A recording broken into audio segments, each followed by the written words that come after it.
Ajoyib yangilik. Rossiyaga ketishdan oldin mana videoni ko'ring.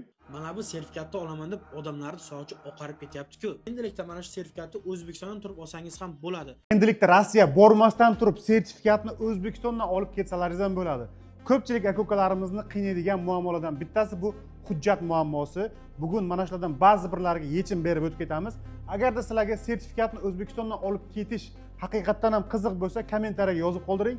Keyingi videomizda biza qayerdan va qanday qilib olib ketishni ko'rsatib o'rgatib o'tamiz. Undan tashqari Rossiya borayotgan aka-ukalarimizni ko'pchiligini qiynayotgan muammo bu gosuslugi, SNILS, biometriyadan o'tish, sim karta olish muammolari qiynayapti. Mana shuni bitta joydan tekinga qilinadigan joyi bor. Sizlarga hozir tushuntirib o'taman. Faqatgina videoga bitta like bosib qo'yish esdan chiqmasin.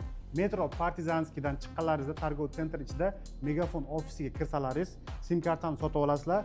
Gosuslugi, biometriya, SNILS mana shularni sizlarga tekinga qilib beradi. Pastda telefon raqamlari va adreslari yozilgan bo'ladi.